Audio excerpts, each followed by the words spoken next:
ሃላንድ እንደ ቀዝቃዛ በጣም ቀዝቃዛ በእኔ ግምት ሃላንድ ጎል ማስቆጠር አለበት። ሜዳ ውስጥ ኖቲስ እንድታደረጊው ችግር የለውም ጎል እስካስቆጠረ ድረስ።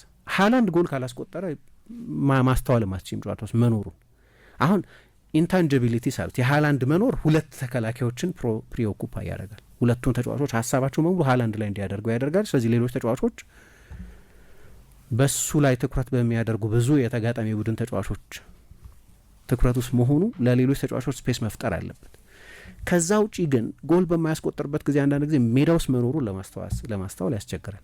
ብዙ ጥቅም አይሰጥሽም ጎል ካላስቆጠረ ማለት ከኳስ ጋር ማለት ነው።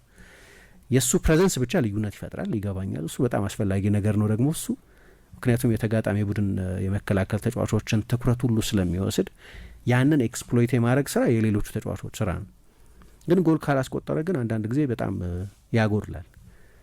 ብዙ ሊንክ አያረግም፣ በራሱ ኢንቬንቲቭ አይደለም፣ ከሳጥን ውጭ ያን ያህል ጎል አያስቆጥርም፣ ድሪብለር አይደለም። ምንድነው ኢት ከምስ ዊዝ ቴሪቶሪ ከሃላንድ ጋር ጎል ካስቆጠረ ጥሩ ነው፣ የጎል ማሽን ነው እና ምን ትፈልጊያለሽ ከዛ በላይ። ግን በእንደዚህ ጨዋታዎች ላይ አንዳንድ ጊዜ ግን ሲቲ ሌላ ኦፕሽን የሚያስፈልገው ለዚህ ነው። እያንዳንዱ ጨዋታ ምንም ሁሉንም ጨዋታዎች ላይ ጎል እያስቆጠረ የሚወጣን ተጫዋች መተቸት ትችትም አይደለም፣ አክቹዋሊ ፕሮፋይል እንደ ተጫዋች ያለውን ችሎታ ነው እየገለጽኩ ያለሁት።